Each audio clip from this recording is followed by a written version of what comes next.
తెనాలి 3వ పట్టణ police station పరిధిలో ఉన్నటువంటి ప్రజలందరికీ కూడా విజ్ఞప్తి, అదేవిధంగా కొంతమందికి అయితే హెచ్చరిక.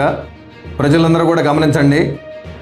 సంక్రాంతి భోగి రోజు, సంక్రాంతి రోజు, అదేవిధంగా కనుమ రోజు పోలీస్ డిపార్ట్మెంట్ నుంచి ఏదో పర్మిషన్ వచ్చేసినట్టుగా చాలామంది కోడిపందాలు, పేకాట్లు వేసేటువంటి అవకాశం ఉంది.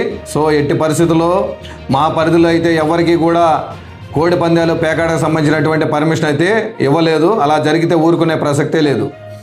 ప్రజలు గమనించండి, మీ ఏరియాలో ఎక్కడైనా కోడి పందాలు కానీ పేకాట కానీ జరుగుతూ ఉంటే తప్పనిసరిగా మాకు సమాచారం ఇవ్వండి.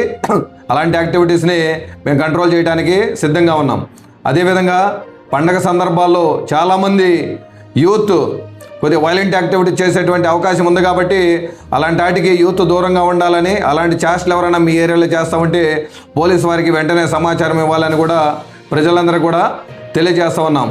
పండగ సందర్భంగా మేము కనుమ రోజు, అదేవిధంగా పండగ రోజు, భోగి రోజు కూడా ట్రాఫిక్ కంట్రోల్ చేసుకోవడం, అదేవిధంగా లా అండ్ ఆర్డర్ యాక్టివిటీ చేసుకునేటువంటి పనుల్లో బిజీగా ఉన్న సందర్భంలో ఎవరైనా పేకాట, కోడి పందాలు లాంటి సమాచారం వచ్చి మేము కానీ పట్టుకొని తెచ్చామంటే కన్ఫామ్ చేసుకోండి, మీరు గౌరవ కోర్టు వారి ముందు హాజరు కాబోతున్నారని సిద్ధపడండి. దయచేసి ప్రజలందరూ కూడా తెలియజేస్తున్నాం, మీ ఏరియాలో ఎక్కడా కూడా ఇలాంటి అవాంఛనీయ సంఘటన జరగకుండా చూడాలని ప్రజలందరూ కూడా విజ్ఞప్తి చేస్తూ ఉన్నాను. Thank you.